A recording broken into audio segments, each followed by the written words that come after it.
Hello, Francesca here again, coming to talk to you about the colour potential cards. And today we are going to talk about how colour works. That magical, mysterious thing. Mysterious in that scientists don't entirely know how it works, and magical because we can't imagine a world without colour. It is literally unimaginable. So how do we see colour?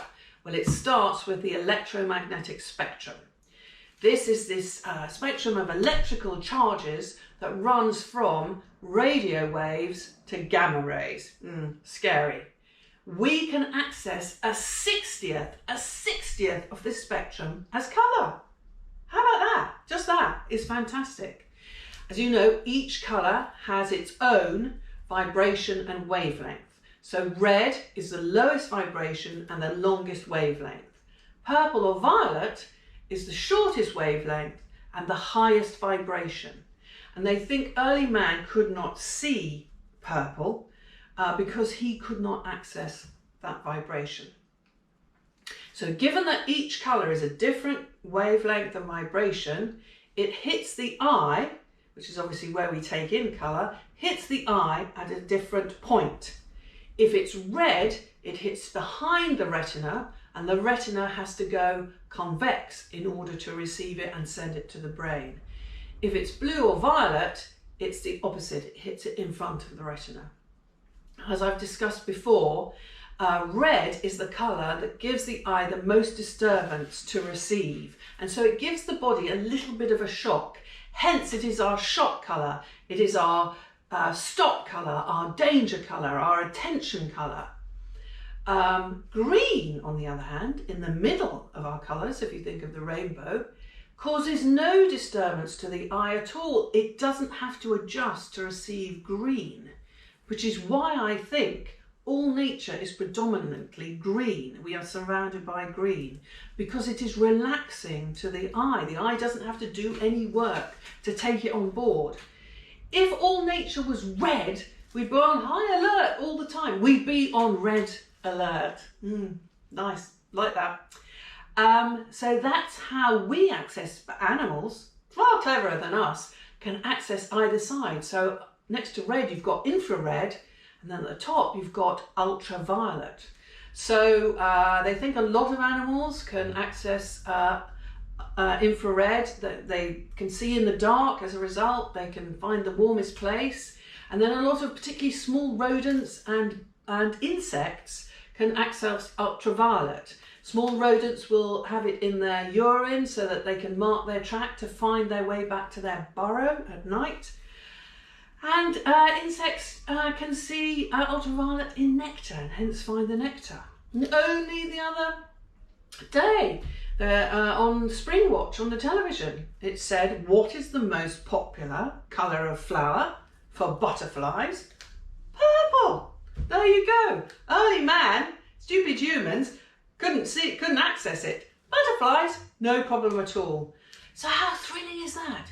But equally, or not equally, even more thrilling is the fact that because it is vibration, it can affect us physically.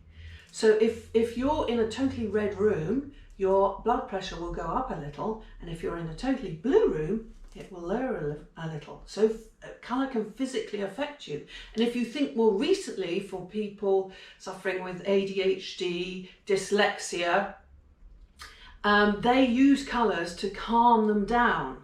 And people with dyslexia can read text if it has a coloured filter on top of it, causes the words to jumble less. What's that about? I don't know. Now, I'm saving the most thrilling thing to last.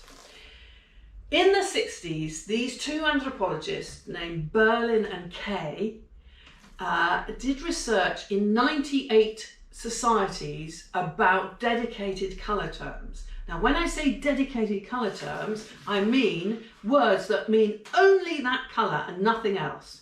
You've probably never thought about it, but a lot of our colour terms are in reference to something else. Animals, stones, fruit, vegetables. I mean, think of, you know, I mean, how many terms are there for blue? I mean, endless terms for blue. You know, sky blue, midnight blue, sea blue, baby blue, duck egg blue, Air Force blue. I mean, it could go on and on and on. So dedicated colour terms are quite rare.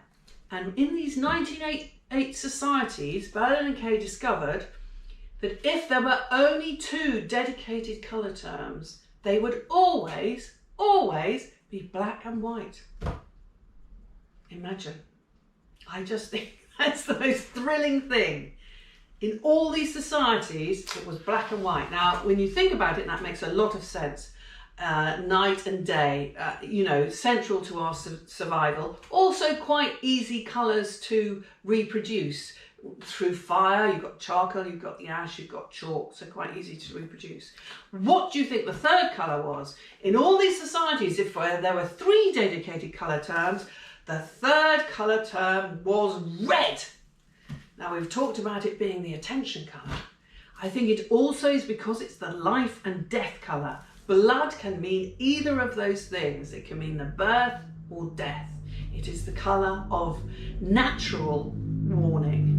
And it is also the only colour that we all have in common. And so it went on to 7 dedicated colour terms, including in the next slot being yellow and green. And then we get to blue and brown. I mean, I just think that is fantastic. So I will leave you with that. I hope you're as excited as I am at that piece of information. In my 80-page handbook that comes with the cards, there are appendices. Yeah, can you guess that I enjoyed my academic life when I had it?